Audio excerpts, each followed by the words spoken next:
Suruti. And welcome to RedHanded. Our book's probably out by now, by the time you're listening to this. Yeah, I just had to double check the date that this is coming out because nothing means anything anymore in terms of calendars. But yes, this is coming out officially on UK publication date. The US publication date was earlier this week. So yes, this is publication week at large across the world for the Red-Handed book. So if you pre-ordered one, you should already be holding a copy, hopefully, in your hands, / receiving it in the next couple of days. If you've got the audiobook, you might be listening to it. Well, not right now, because that would be weird, but hopefully before or after this brief interlude into Red-Handed Weekly. But thank you so much if you have ordered the book, and if you haven't yet, then please maybe think about doing that this week, because it really helps with bestseller lists if you do it this week. Yeah, this is the week. This is the week. And it would just make us really very happy. Before Monday, that's how it works. Yes, we've had a long peer behind the curtain, behind the veil of publications, and this is what we've learnt. Please buy the book. That's what we've learnt. So if you want to listen to us being very smart, you can take yourself over to the Imperial War Museum's podcast, which is called Conflict of Interest, where we went and had an amazing day speaking to fascinatingly intelligent people about 9/11. I learned loads. Like ISIS loved the vaccine. Absolutely. We learned a lot. It was such an intense day, but my God, was there so much to learn. So the two people that we spoke to, Shiraz Mayer, who is a lecturer at King's College London, absolute authority on all things ISIS, Al-Qaeda, and the Middle East in general, and 9/11. And also via Zoom link from Pakistan, we also had the absolute pleasure of interviewing Mohsin Hamid. And if that name sounds familiar to you, it is because he is, of course, the author of the fantastic book, The Reluctant Fundamentalist. If that sounds like it would be of interest, go over and check out Conflict of Interest podcast right now. It's out wherever you listen to your podcasts. And speaking of academics, we're starting this week with a visit to somewhere we haven't been for many moons, partially because I forgot about it. We're heading over to Hannah's Classics Corner. We're all familiar with the name Paris, Paris Hilton being the most famous of the Parises, I would argue. A lot of people who are named Paris are named after the capital of France, but not the subject of this week's episode. This guy, Paris Lee Bennett, was named not after the city, not even after the American Idol star of almost exactly the same name. We've had this list on the list for some time, and when you Google Paris Bennett, the American Idol person comes up. So for ages, I thought there had been some sort of American Idol scandal. I had no idea there was an American Idol person called, but I don't know anything. She's really famous. Oh, okay. No, I've no idea. Okay, that's a revelation. I did not know that. Yes, so not that Paris Bennett, very different Paris Bennett. And this Paris Bennett is a particular piece of work, and he was named after the classical Paris, the one from the Iliad. And I'm going to clear something up that has confused me for years. The Iliad is an epic that covers the run-up and the inclusion of the Trojan War. So we're talking Achilles, Helen with her face that launched 1,000 ships, etc., etc., etc. The Odyssey is the story of Odysseus and what happens after the Trojan War in his journey back to Penelope and Ithaca. The Aeneid by Virgil is a straight rip-off of the Odyssey, with Aeneas as the main character instead of Odysseus. Aeneas and his followers end up in Italy, and they found Rome. It's not historically accurate, but that's basically what happens when you rip off Homer. I feel like a lot of people confuse those three texts, so now we know where we are. We're talking about the Iliad today. For those of you who are not familiar with the Iliad, here's the most basic version. Helen is very beautiful, and she's married to a very old, unattractive King Menelaus. Paris goes to Troy, falls in love with Helen, and runs off with her.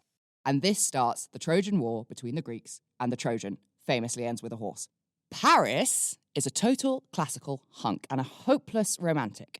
When asked by the Lady Greek gods who was the most beautiful, he chose Aphrodite, the goddess of love. And anyone who has read a ladybird version of any Greek myths will know that not choosing Hera, the jealousest of all the goddesses, because she was married to Zeus who turned himself into a swan to shag about, was a bad move. And Paris had an extremely hard time after this, which you can find out about by reading the Iliad or taking the shortcut and watching Brad Pitt in a skirt in the film Troy. And there you go. That is The History of the Ancient World by Hannah McQuarrie. Fully caught up on the situation. And Troy, I quite enjoy it as a film. I'm not going to lie. I'm sure it's very inaccurate. It's right up your alley, though. Yeah. It is. But, like, I mean, it's all inaccurate because none of it happened. Like, it's, Exactly, you know, it's a exactly. story, So at it's a this myth. point, I'm like, does it matter? But yeah, no, I'm not really a big fan of Brad Pitt or Orlando Bloom in like a lust-worthy way. But like, yeah, I enjoyed the film. It was fun. It was Well, a I mean, thing. it's very 300-esque, isn't it? And Yeah. that, you know, it's that vibe. Exactly. So, why are we talking about Paris and the Trojan War? Well, because it was the Iliad that inspired Charity Lee to name her firstborn son Paris. She had hoped that the name would lead her son to choose love over all other things. But unfortunately, that is not how things worked out. Also, arguably, Paris choosing to love and run off with Helen of Troy killed a bunch of people. That's not like a great story, I wouldn't say. It's not a great ambition, I wouldn't say. No.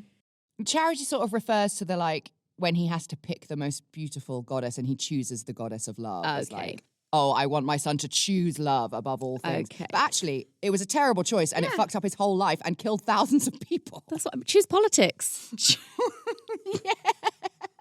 Choose Hera, always Hera. In every single myth, if you don't choose Hera, it's a bad move for you. Can we start a match blind? Instead of choose love, choose life, choose happy, choose politics. Pick the solution that is going to be most politically beneficial for you as an individual. That's what I hope any future spawn of mine do anyway. What can I name them to ensure that happens? I don't know. We'll have to have a think. And don't anyone say Preeti, because I will lose it. So Charity would be left with, instead of a romantic, love-headed man, I don't know, she was instead left... Love-headed. I don't know where I was going with that. That sounds horrible. But no, instead she was left with, we need to talk about Kevin situation instead. And Charity actually wrote a book about this tragic existence, which is called How Now, Butterfly. I don't even know how to like put the inflections on that. How now, butterfly? How now, butterfly? Yeah, I think it is probably How Now, Butterfly, because it's How Now, Brown Cow. And How Now, Butterfly is a tale of survival and trauma. And although there is a documentary out there about this case, so the case of Paris Bennett, you will get far more out of this book, How Now, Butterfly, than you will out of the documentary for some very obvious Piers Morgan-shaped reasons that we will get to later on. So Paris was born in 1995, and according to his mum, Charity, Paris grew up surrounded by privilege. He was well educated and wanted for nothing. We can decide how true that particular statement is together, though.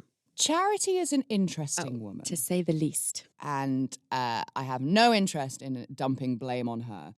And How Now Butterfly, you can't enjoy reading it. Like, it's essentially like a collection of diary entries. And it's rough. She could have done with a better editor, I would argue. Anyway, although there were a whole host of mitigating circumstances as he grew up, Paris himself was not exactly a shining beacon of childhood greatness. As Paris teetered on the brink of adolescence, Charity worried that he might hurt himself. But never, ever did she imagine that he would hurt someone else. But he would. Paris would be a murderer when he was barely a teenager. The key to all killers is usually lurking in their childhood, and that is especially true when the killer is still living it. And actually, Charity's memoir does reveal that there were some very early warning signs that Paris may not have been totally, quote-unquote, typical. When he was 3 years old, Charity discovered him at her mother's ranch in North Carolina, having collected a bucket of frogs. So far, so good. I feel like that's pretty normal. That's just standard child horseplay. Mm-hmm. But Paris wasn't doing child horseplay. He was not playing with these frogs. He wasn't even looking at them. He was throwing them off a balcony and watching them splat onto the ground 30 feet below. Charity explained to the toddling Paris that the splattered amphibians were in pain and that they had to be put out of their broken, froggy-legged misery. 3-year-old Paris refused, so Charity had to kill all of the frogs herself. Uh-oh. Yeah, that's definitely bad news. Bad news bears. Yeah, they don't cover that in What to Expect When You're Expecting. No, we would have covered it in What to Expect When You're Expecting a Serial Killer if they'd let us say If that. we were allowed to ever fucking write it. But no, it's very endemic though, isn't it? It's this idea of course, like a childhood can shape a killer, but obviously here when it's happening this early doors, we can also point to there being significant possible genetic factors involved in this, which I'm sure we will go on to discuss later. Oh, and we do extensively in the book. And actually, I was really struck by that particular passage in the book because it's so similar to when we interviewed the parents of a psychopathic child, and they have an almost identical story of him throwing a kitten against a wall at the same age. Absolutely. And I'm sure all of us have memories of this. Like I remember we used to spend every summer on my grandparents' farm in India, and there wasn't really much to do there. We just hang out with our cousins and run around and do whatever. And I remember one of our favorite things to do was to chase around and catch all the baby goats, or go to like the rice paddies and catch crabs and put them in a bucket. We're like vegetarian families, so no one was going to eat these crabs. We would just like look at them for a bit, but it never would have occurred to anybody. And nor once can I remember any of those crabs getting hurt. They were always like taken back and left where they were brought from. And it's just that shift, isn't it, in how this child was able to do this and how much of an outlier that is. So anyway, getting back to Charity in Paris. Charity didn't just need support to parent Paris because his behaviour was already from the age of 3 starting to show the signs of being quite unruly. She needed serious help in other areas too. Charity had a history of drug abuse. She had been addicted to heroin for years before she got pregnant with Paris. And when Paris was 11, Charity relapsed into drug abuse. So perhaps his childhood wasn't as surrounded by rainbows and unicorns and privilege as Charity's book may claim that it was. And Charity's relapse featured not her old favourite heroin, but instead she fell into the clutches of cocaine. This relapse lasted about 6 months, and during this time, 11-year-old Paris was given no choice but to step up and take care of his toddler sister, Ella. Charity did eventually pull herself back into sobriety after that 6-month stint, and was more able to take up her role as a parent again. But this period of instability left an indelible mark on her son Paris, and the signs that something might be very wrong kept coming. When he was 12 years old, Charity shouted at Paris for being nasty to Ella, and instead of sulking, Paris grabbed a knife from the kitchen that he had to have wrestled off him. He's really angry, and his first instinct isn't to lie on the floor and beat his fists. It's to get a knife from the kitchen, and he runs outside with it. So it is a unusual response to stress, and I think that is the key thing to pinpoint. Yeah, at 12 years old, you would assume maybe a child runs upstairs and slams a door and calls you a bitch or tells you they hate you or something. Yeah. I didn't ask to be born. Exactly. The usual rhetoric. So after this incident, Paris was taken into inpatient treatment at a psychiatric hospital. But nothing really happened. No diagnosis was made, and according to Charity, no support was offered. Paris, and perhaps more importantly, Charity, were left to fend for themselves with a severe and undiagnosed personality disorder and possible illness lurking in the wings. So now we've got a bit of an idea of the familial situation. Let's skip forward just 1 year after the knife incident. On January the 22nd of 2007, the Lee Bennett family, so that's Charity and Paris and Ella, all lived together in Abilene, Texas. Charity was 33, Paris was 13, and his little sister Ella was just 4. Both children seemed to get along pretty well with each other, and there are a lot of home videos floating around the internet of them playing, and of Paris being the typically protective older brother. And I have to say, even though I have a trunchbull strength allergy to children, they're both very cute. Like, Paris is very handsome. Not when he grows up. Mm-hmm. When he's a child, that sounds weird. When he's like you would look at him as a teenager and be like, oh, like, you're going to grow up to be really good looking. Good. Keep digging. It doesn't happen, but, You know what I mean. They're good-looking kids. And there's like videos of them like in the bath together, just like hanging out, playing, etc. So it looks very normal. So on this day in January 2007, the family sat around the table eating breakfast together. Charity was reading about a 4-year-old girl in the paper who'd been killed in a drive-by shooting as she slept. 23 shots were fired into her house. And in her book, Charity remembered thinking that although she was not a perfect mother, although she had hideous addiction problems, at least she lived in a safe neighbourhood where her children wouldn't be killed in their beds. Or so she thought. Just a week later, she would be shown just how wrong she was. The following 911 call was made by her hysterical-sounding son on February the 4th, 2007, at 11:29 p.m. I accidentally killed somebody. You think you killed somebody? No, I know I did. I feel so messed up. Is she breathing right now? No. Is she bleeding anywhere? Yes, she's bleeding all over the bed. Because I stabbed her. As you just heard, Paris is absolutely frantic. But in reality, he isn't. He's actually just doing a very good impression of a frantic person. Imitation of emotion is a skill that Paris had honed extremely successfully his whole life. Because Paris Lee Bennett is a stone-cold psychopath. He would be slapped with this terrifying diagnosis in years to come. And don't you worry, we have plenty of time for a good old psychopathy lesson later in this show. But for now, let's get back to the night that Paris Lee Bennett stabbed his baby sister to death as she slept in her bed. That night, Charity had taken herself off to work as a waitress and left both of her children with a babysitter. Charity remembers that as she left for work, Paris had definitely been upset with her. She had told him off for something super minor. But he still let her kiss him goodbye as she left for work.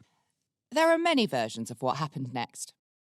The story that has been told most consistently in the press since 2007 is that at some stage during the night, Paris, 13-year-old Paris, convinced the babysitter that she didn't need to be there. We don't know too much about this babysitter, but I think we can safely assume that she was little more than a child herself. And this babysitter, whoever she was, listened to Paris and took herself off home. After Paris was left alone in the house, he approached his sleeping sibling's bedroom, and once inside, he stabbed her 17 times. He described the experience as being like stabbing a pillow or a marshmallow. He later revealed that his original plan had been to murder his mother when she returned, but killing someone turned out to be a lot harder than he'd imagined. So he decided against matricide, as he ran out of murdery steam. After all, if killing a 4-year-old took it out of him, an adult woman would probably be too much. Whether that really was his original plan or not is a question for later on. But for now, let's get back to the night. I know you're thinking, yeah, we know, the next bit, he rang the 911 and pretended to be upset and then he told them that he killed his sister. But there's a little bit more to it than that. Before the 911 call, Paris called someone else first. He called a school friend, and he was on the line for 6 whole minutes. And all he said to his friend in regards to the violent murder he just committed was that he had done something that he thought might make his mother mad. And then, after this 6-minute calm conversation, Paris called 911 and acted like he was out of his mind with emotion, which he wasn't. Now, contrary to popular belief, psychopaths do have feelings. They can feel excited, angry, and even happy. But the stakes have to be a lot higher than for a normal person. But emotions they don't have the capacity to feel are in the guilt and remorse wheelhouse. And sure, a guilt-free life might sound great, but it of course has its problems. Now, to further illustrate how calm and in control of the situation 13-year-old Paris was, we only need to look at his actions while he was on the phone to the 911 operator. So after the section of the call that we listened to, The operator tells Paris to administer CPR, and she even counts with him. And if you don't know, the correct rhythm for CPR is either Nelly the Elephant or Staying Alive. Paris counts along to the rhythm on the phone with the operator, clearly implying that he is attempting to bring his sister back from the dead. But he never actually administered CPR. He was just counting. It was entirely deception. That is chilling. I think that's the thing for me, is this like pretense of like, oh, this is how people want me to act in this situation, and I'm going to make them think that that's what I've done. Of course. And it's we'll talk about the story that he goes on to spin later as to why he did it.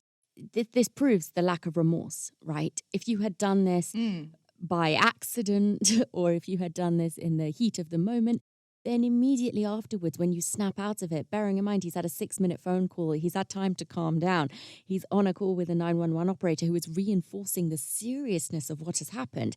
If he was at any point going to be filled with remorse, now is that point. And if you were, you would do anything in your power to be able to take back what you had just done. And he doesn't. He doesn't care. He's happy about what he's done. This is what he wanted. And this proves it. Because it's 6 minutes he's on the phone, and then he's on phone to 911, you kind of have to wonder if Ella could have been saved in that time. So it's not even that he is not attempting CPR. He called his friend. And, like, that's another really key part of the whole story, is that, like, there is no urgency. And as you say, like, if he had done it by accident, or if the story he goes on to tell was true, once he had realised what had happened, he would have called 911 straight away if it wasn't a complete deceptive plan coming to fruition. Absolutely. So at 12:30, an hour after the 911 call was made, the police arrived at the Wings restaurant where Charity worked. It was the Super Bowl that night, so it had been a very busy shift. And the hand egg fans that were hanging about were just about trickling out of the establishment as the police pulled up. And the police had to escort a very bemused Charity into the manager's office, where they told her that her daughter Ella had been hurt. Then they told her that Ella was actually dead. When she heard this news, Charity fainted, and when she came back around, she asked where Paris was, to which the police replied, "Your son murdered your daughter." Paris had already been processed and interrogated at the precinct by the time Charity was told what had happened. She was not allowed to see her son until the next day, and when she finally did, he seemed quiet and scared. He told his mum that he'd fallen asleep next to his sister, and that when he woke up, Ella had appeared to him as a demon with a flaming pumpkin head, and that he was scared and he hadn't known what to do. The pumpkin Nightmare Before Christmas-esque vision was cackling, and Paris had grabbed it, hit it, choked it, and eventually stabbed it. A full 17 times. He told his mum, quote, "She was a burning demon. I didn't know. So he says that in a very agonised tone. But he never cried. He just laid his head on the metal table and claimed to have not seen it was Ella until it was far too late. Ella's body was kept at the crime lab in Fort Worth for a few days. A majority of her stab wounds were found to be shallow and superficial, meaning that it would have taken her a long time to die. Charity later had Ella cremated and kept her in the house, feeling unable to let go of her. Paris, on the other hand, wasn't mourning his sister at all. He was too busy hating his mother. And it was at this point that he changed his original story. He no longer claimed that he had intended to kill Charity. Instead, Paris told police that by killing his sister, he had caused Charity more pain than death ever could. This murder had hurt his mother in the most extreme way possible. It had taken away both of her children in one foul swoop. And Paris could watch all of this with glee from his cell. And I believe that this is the real motive for Paris Bennett. I completely agree. To me, obvious that his intention was like, how can I cause my mother the most pain humanly possible? And he sacrificed himself in pursuit of that goal because that's all he cares about. It's all he wants. So after this revelation, the demon story quickly fell apart. And eventually, Paris was charged with the murder of his sister Ella. And he was sentenced for his crime a full 12 years after he committed it. Wow. He was given 40 years inside, which in Texas is the maximum sentence you can hand a minor. And because he'd already served 12 years of his sentence in juvenile detention, Paris could be out in just 6 years' time because parole happens halfway through your sentence. Obviously, that's dependent on whether he's granted parole or not, which I think is pretty unlikely. So if parole doesn't happen, which I don't think it will, then his sentence, assuming he doesn't rack up extra time for bad behaviour, will come to a close in 2047, which does feel like a long way away. It's not. No, not even a little bit. No, we're just going to blink and be 40, mate. Exactly. Look how quickly these last 2 years have gone in fucking lockdown. So having spent the better part of his life in juvenile detention, and after the age of 18 in the adult prison system, and after committing such a horrifying and violent crime, it's no surprise that Paris has undergone a lot of testing, and not just mental health testing. It turns out that Paris has an IQ of 141, which, although we have covered the many cultural problems with the IQ testing system, we should state that the average is considered to be around 100. So 140 is absolutely high. And you'll see it everywhere that you look up this case. Like literally every single documentary, book, story, article that covers this case. That Paris Bennett, being 141, is considered to be a genius. But that's just not actually true. To be considered a genius, you need an IQ score of 160. So although Paris Bennett definitely tests highly and is probably extremely intelligent, he is not, by Western IQ test standards, a genius, contrary to the reporting. It is everywhere. As you say, every single article. It's not true. Guys, just Google it. It's not hard. It's just the myth-making, isn't it, of this? We are so obsessed. We're so obsessed with this idea of the genius psychopath who is just so cunning and omnipotent and manipulative and just, 5 steps ahead of everybody else. We're obsessed with that. And it's not our fault. We're obsessed with it because it's what we have consumed and it's what we have fetishized through like Hollywood films and stuff. I cannot think of any Hollywood films that really portray a realistic depiction of a serial killer, which is just someone who's a bit fucked up, living on the fringes of society and getting away with it because they're killing people who have no connection to them. Like, that's literally it. There's very few psychopathic serial killers who are just genius levels. That is just not true. And I've definitely talked about it before, and there's a psychiatrist on YouTube who debunks kind of the Hannibal myth of this idea of how a psychopath of that extremes could like go on to become like a medical doctor and go on to become a psychiatrist because they'd just be too bored. They would just be too bored with that whole process. They would never see it through. And I think it's fascinating the way in which we view psychopaths in particular, and it's just so misguided. It truly is, and I think the biggest misnomer for me is this idea of this like cold, calculating, emotionless psychopath. No, psychopaths get fucking furious and they can't control it in the way that people with normal brains can. I think that's the thing, is there is the difference between the sociopath and the psychopath. We'll talk about this later, but definitely like the idea that psychopaths are omnipotent beings who are operating at genius levels and that in any way intelligence and genius are linked with psychopathy is just flawed in its thinking. Yeah. They're not connected. They may occur in the same person simultaneously, but they're not connected. I think the connection that a psychopath maybe has to what we think of omnipotence is, imagine if you spent all of your time thinking about nothing else other than how to lie and manipulate people. Then you would, of course, be fucking good at it. And that's what some psychopaths do. And that's why they're so good at it. And that's what Paris did. And I think that's why we think of them as being so omnipotent, possibly. So to put this into context, with Paris Bennett scoring a 141, Einstein, who of course we would consider a genius, had an IQ of 160. Stephen Hawking has an IQ of 160. Hungarian chess master Judith Polgar weighs in at a whopping 170. So Paris Bennett is not even close to what we would call a genius. But is Paris Bennett intelligent? Like we said, absolutely, almost certainly, of course he is. Could he be the leader of an international scientific community had he only had the right steering in life? Probably not. Yeah, props not.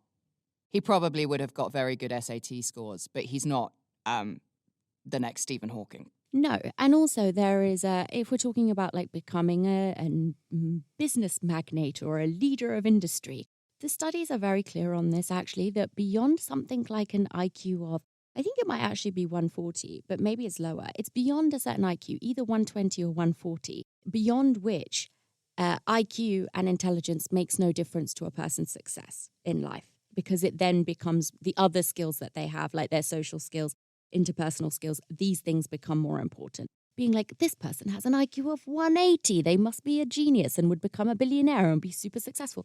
No, it's irrelevant. After a certain point, it just falls off a cliff. It's like marginal returns.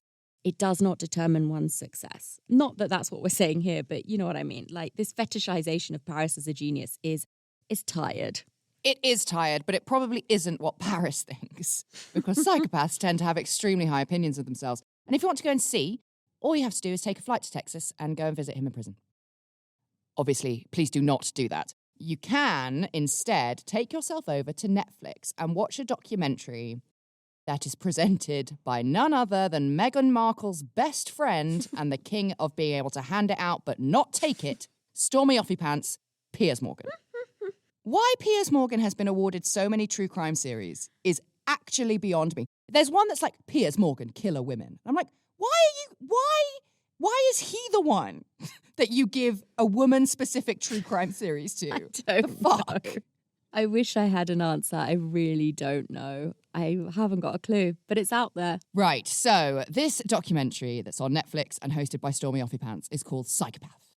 And according to Piers Morgan, who knows less than nothing about the subject, quote, true psychopaths have a chronic mental disorder that manifests itself in a number of personality traits, including amoral or antisocial behavior, extreme egocentricity, a lack of ability to love or establish meaningful relationships, and no sense of guilt, shame, or embarrassment.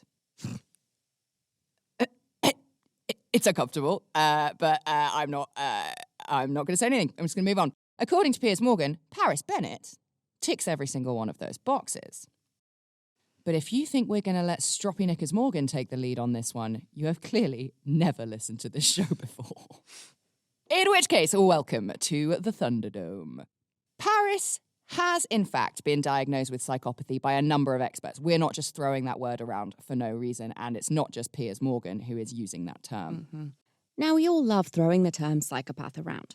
But do we actually know what it means? And we do, thanks to the RedHanded book, which is out today or tomorrow, or maybe even Tuesday, depending on whether you're a Patron supporter and which part of the world that you're currently calling home.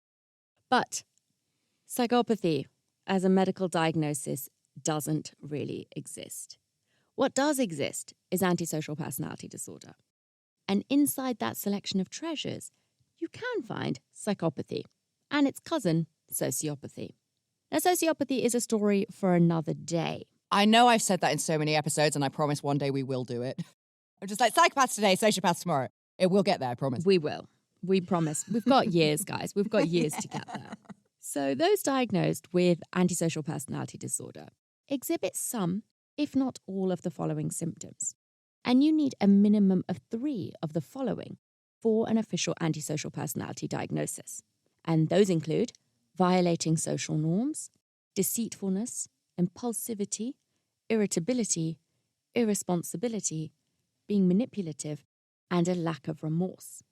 Interestingly, antisocial personality disorder affects about 3% of the general population and around 80% of the incarcerated population. Antisocial personality disorder is a mental condition. You have it or you don't. So it's a very discrete thing. It's on or it's off. It's binary. But psychopathy is more of a construct that exists on a spectrum. It isn't just that someone is a psychopath or not. It exists on a sliding scale of severity. Psychopaths are usually charming, narcissistic, superficial, impulsive, callous, and unemotional. It sounds like Paris so far, and it's about to get a lot more Paris-centric. Psychopaths will do whatever it takes to get their way, and they actually gain pleasure from the maltreatment of others. According to Lucy Foulkes, in her study on inverted social reward, psychopaths get a similar endorphin boost from being nasty to people that most of us get from being nice. And they won't feel bad about it either, making them intraspecies predators. And that's the thing that's interesting when you look at Paris's motivation. So this is why I believe his motive was to kill his sister in order to hurt his mother, because one of the key traits of psychopathy, when you're talking about extreme levels of psychopathy, and it's linked with violent behavior, is this predatory behavior, predatory violence. And that's what we see here. He went after the easiest target in order to cause the most pain. He wanted to punish his mother, and he knew the exact right way to do it. And it fits perfectly with the behavioral outcomes we would see of a violent psychopath. Exactly. And behavioural differences in violent psychopaths are actually because their brains are made differently. Dr. Koenig from the University of Wisconsin has discovered for the first time that psychopaths have less connectivity between their prefrontal cortex and their amygdala. And you can read all about this in the very imaginatively named Reduced Prefrontal Connectivity in Psychopathy, or you can buy the Red-Handed book. But the basics are that psychopaths don't have an emergency brake like quote-unquote normal people. They can't regulate their emotions in the same way, so they are callous and unempathetic, just like Paris Bennett. You've probably heard of the psychopath test, whether it's the John Ronson book or something called the PCLR. The PCLR was invented by Dr. Robert Hare, and it includes 20 characteristics commonly associated with psychopathy. A score of 30 or more will get you a psychopath diagnosis. But you only need 25 in the UK. Low standards all round. And here are the characteristics. Feel free to score yourself. Probably not a great idea to try it on anybody else. No, please don't try it on anybody else. It's not like the test we did in the Jimmy Savile episode. No, it's not. This PCLR test should only be used by medical professionals, by mental health professionals in assessing people with psychopathy. It shouldn't just be done willy-nilly by us. No willy-nillys, please. So here are the 20 characteristics. Glibness and superficial charm, grandiose sense of self-worth, pathological lying, conning, being manipulative, a lack of remorse or guilt, emotional shallowness, or a shallow affect, callousness and a lack of empathy, failure to accept responsibility for actions, a tendency towards boredom / a need for stimulation, a parasitic lifestyle, a lack of realistic long-term goals, impulsivity, irresponsibility, poor behavioural control, behavioural problems in early life, juvenile delinquency, criminal versatility, a history of revocation of conditional release, skipping bail, for example, violating parole, stuff like that. Multiple marriages or many short-term relationships, and then promiscuous sexual behaviour. Those are all 20 aspects of the psychopath test. So we know psychopaths are around and may not be super fun to be around. But are psychopaths really more likely to kill than a normal person? Well, kind of. Because over a third of convicted murderers are psychopaths. And the more violently extreme the murder was, the more likely that the perpetrator was to be a psychopath. To the point that 86% of serial killers are psychopaths. Difficult to ignore that. Yeah, exactly. So if we assume that Paris is truly a psychopath, as he has been diagnosed many a time, can we say that Charity and her relationship with her son caused this psychopathy? Well, kind of no. And this was a really interesting thing that Hannah and I discovered during the course of writing the book. Because if Paris were a sociopath, that may be a different story. Because it is generally accepted by medical professionals that sociopaths are made. They're created through adversity, through trauma, whatever it may be. Whereas psychopaths are born. And this was one of the most interesting things, I think, certainly for me during the research, is this idea that psychopathy, and of course there are people who disagree with this, but generally speaking, it is widely accepted today that psychopathy is a congenital condition. And this again explains why psychopathy starts to show itself in very early childhood. Because it already exists, it's already there. People with psychopathy are born with the connectivity issue that we talked about earlier, and that lack of communication between the prefrontal cortex and the amygdala is there from birth. Psychopaths begin to show signs that something might not be quite right early on in their development, and those traits stay fairly solid throughout their lives. And according to Dr. Hare of psychopath test fame, psychopathic children are, quote, inexplicably different than their peers. And the interesting thing is that the majority of psychopaths don't come from abusive households. So we don't know exactly how psychopathy is passed on, but it does look like it is congenital. So we really can't blame Charity for the way Paris's brain is connected. But could she be responsible for his rage? Well, maybe.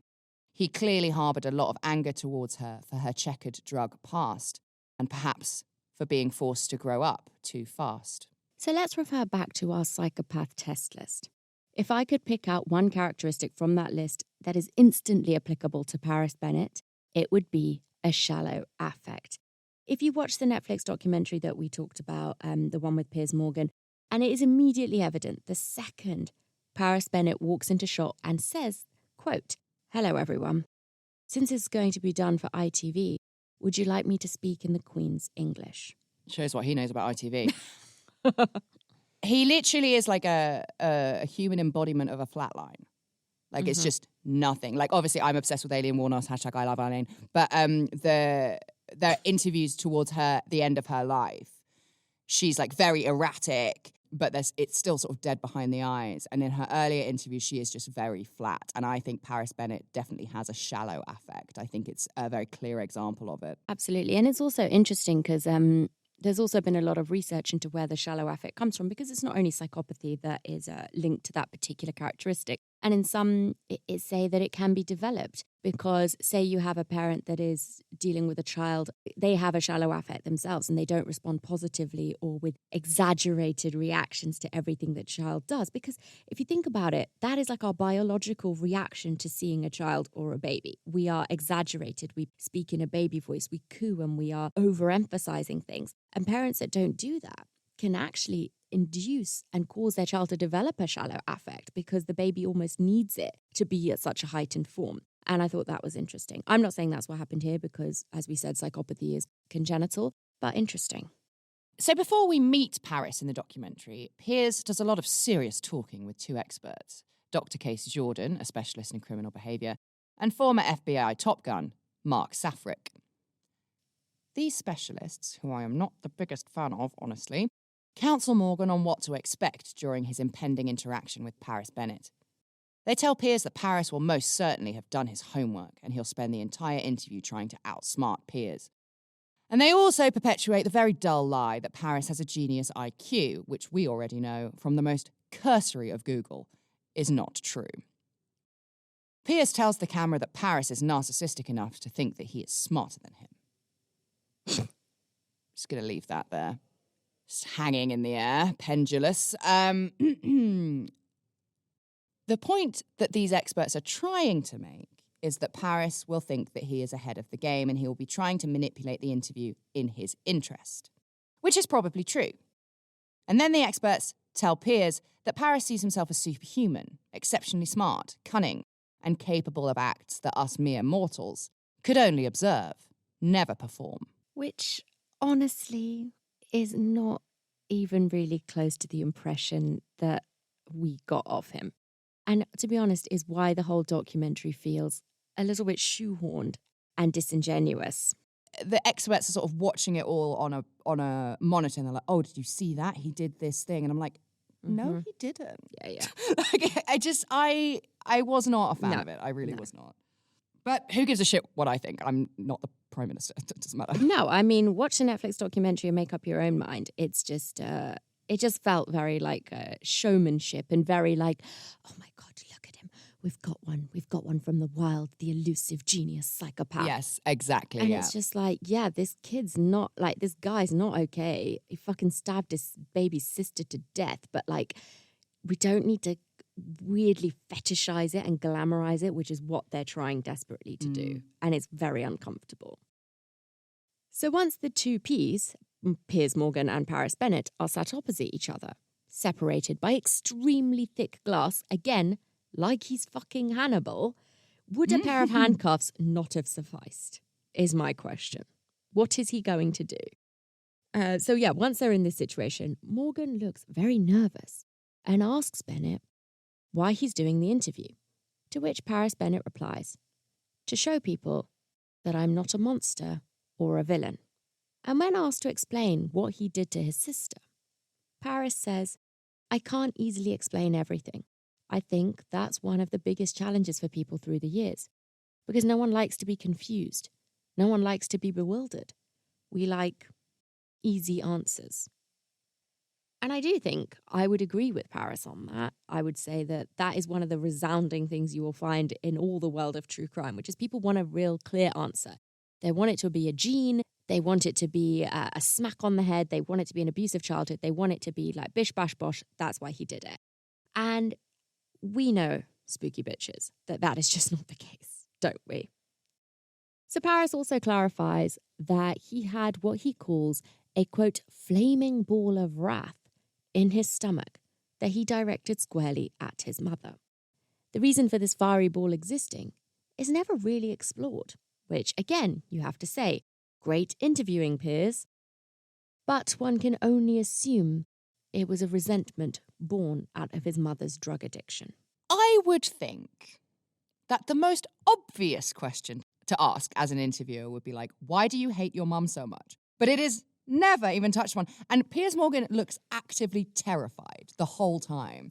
And I think, one of the reasons he's given these true crime series, and I think specifically this one, so, he's just going to give this psychopath a really hard time and really be very aggressive in his questioning. I'm like, no fucking way. He just sat there like a baby. Or is it meant to be like a part of the ploy that here's Piers Morgan who takes no shit and he's hard on everybody. But look, even he's scared in front of these criminals because that's how scary they are. Maybe. Who the fuck knows what's going on in these people's heads that put this fucking documentary together? But yeah. Not me.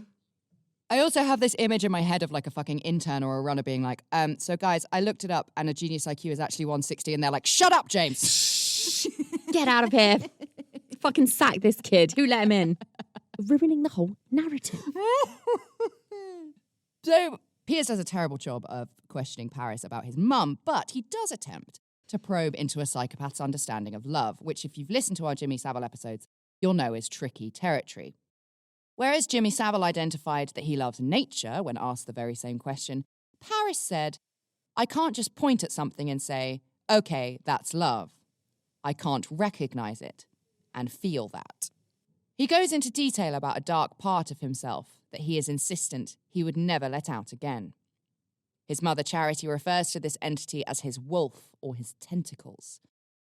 Paris says that this is the force that would make him kill again, but if he ever felt those tentacles emerging, he would just remove himself from the equation. Which doesn't seem like a solid enough promise. No, I mean, it wouldn't totally convince me that he wasn't going to be a danger ever again to anybody. No, because it's not a plan of action. It's just I just won't do it. I'm like, well... Yeah, exactly. And that's that's not the most convincing argument. But, yeah. One of the most shoehorned aspects of this interview from these, experts is where Paris is talking about reading, he reads scary stories like horror. And they're like, you see? You see? He's exercising this part of his brain because he has this horrible imagination. I was like, guys, come on. Come on. Jesus Christ.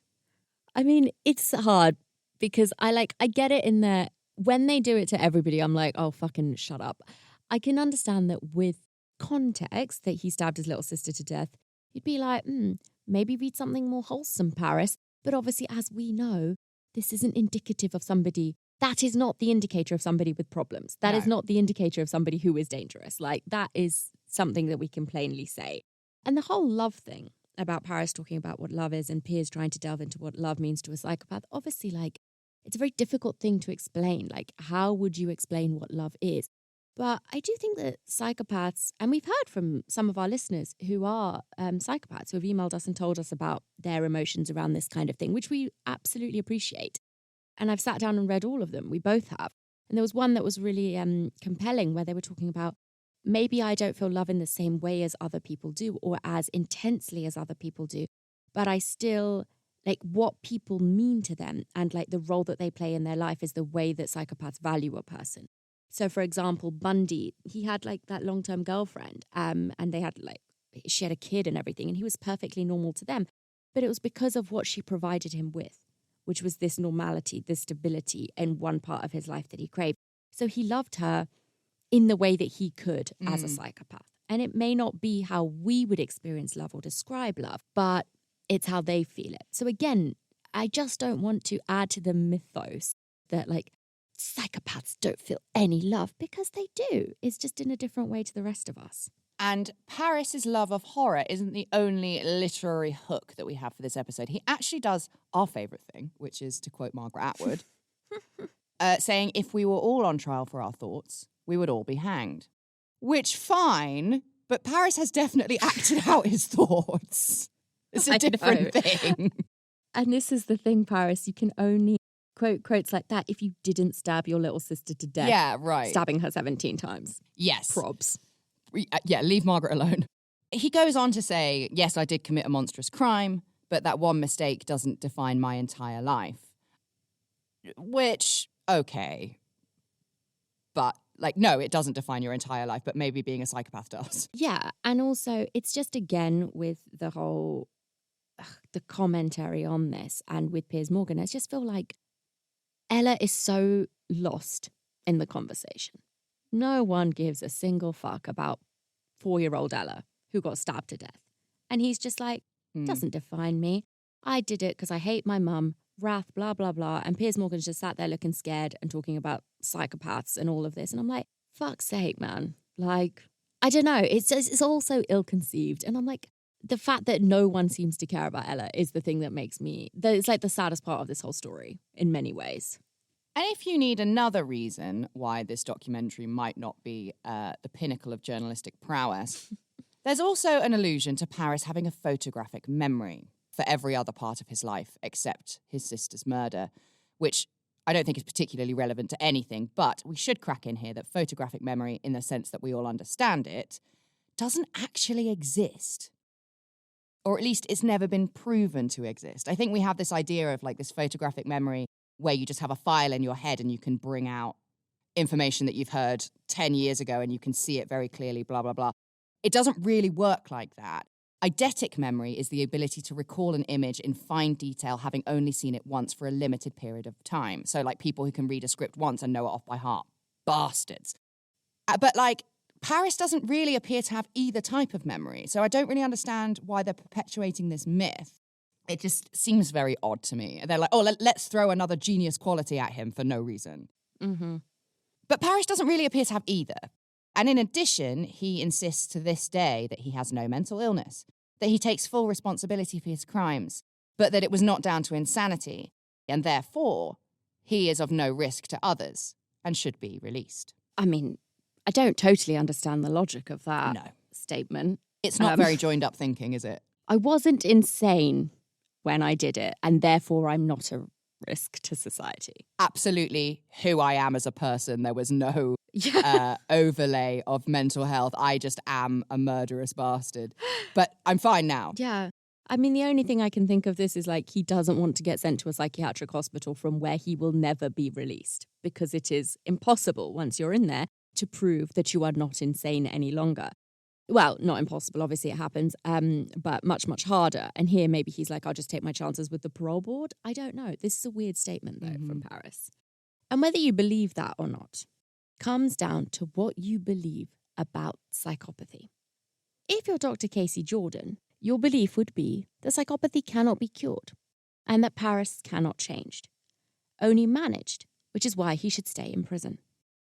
And the major concern being that if he's released, Paris would come out and kill his mum, Charity, who, by the way, still visits him regularly in prison, saying that she doesn't want to abandon her only son, which, considering that when she does visit him, he tells her that he killed Ella so that he could see her pain.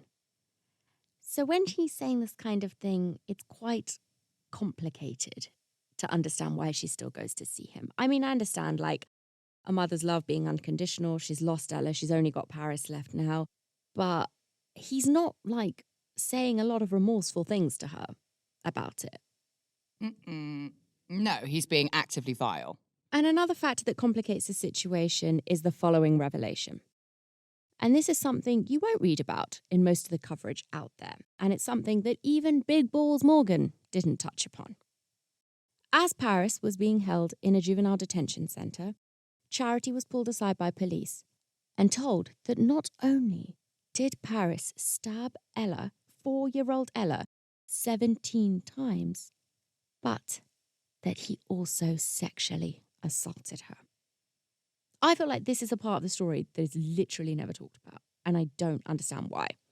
Oh my God, I found one article, and the only detail you can find on it anywhere is in Charity's book.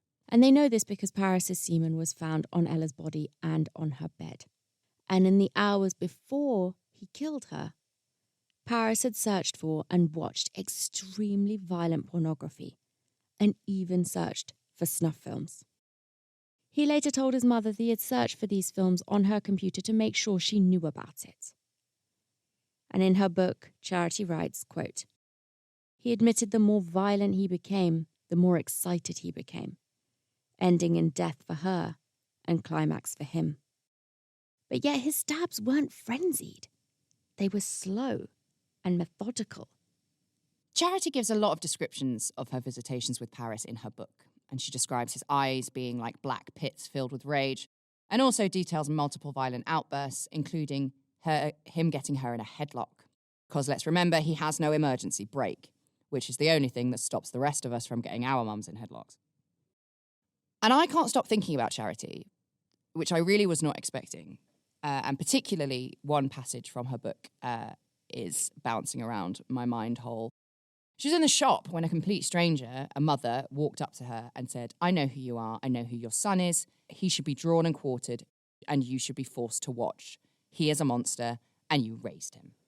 Fuck off. I mean, that... Leave her alone. What? Like, does she not seem like a woman in enough fucking pain, lady? Yeah, her fucking 4-year-old daughter got sexually assaulted and stabbed to death by her son. Like, who is this Karen bitch who's just wandering around yelling at grieving mothers? Like, shut the fuck up. Oh my God. That's horrific. That's so grotesque. Mm-hmm. And it only gets worse because Charity has never been offered any counselling. And she told the press on multiple occasions that she has forgiven Paris for what he did and that she even loves him. Although she admits that should he be freed, that she would fear him and what he is capable of. And as always happens when children commit any sort of offence, let alone murdering and raping their own sister, the question, where were the parents, is always quick to follow. So the point becomes, can we blame Charity for how Paris turned out? Charity is the first to admit that she has suffered from substance abuse issues and had a far from ideal childhood.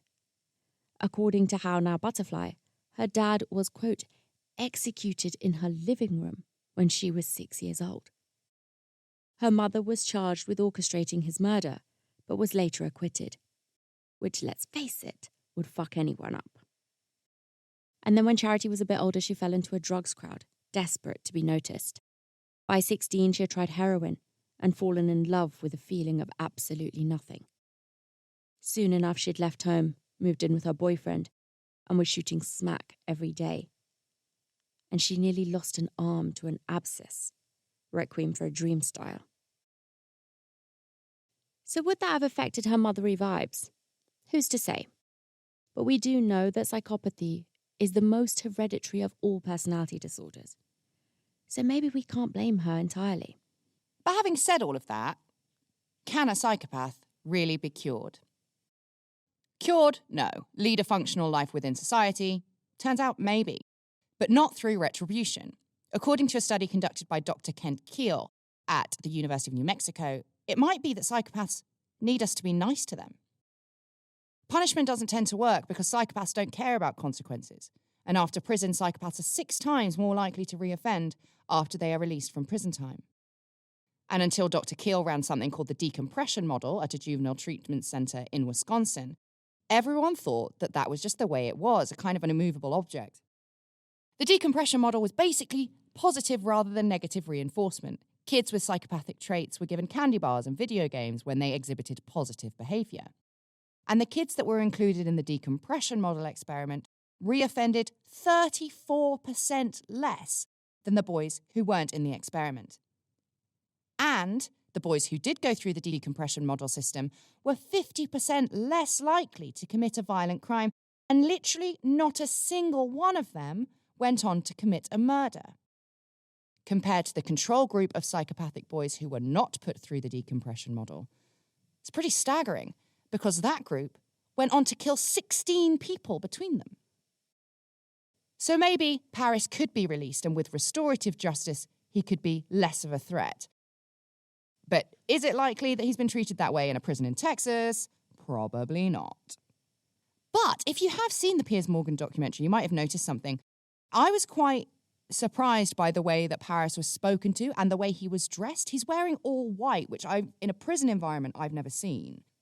And he's also wearing 2 necklaces that wouldn't look out of place on Richard Hammond when he went through that really weird midlife crisis situation that inexplicably included shark tooth jewelry. Like, I would have thought that a necklace is something you can't have in prison because someone could choke you with it. Like, I would have thought that was like an across-the-board thing. And they're like they're like pendants on like string.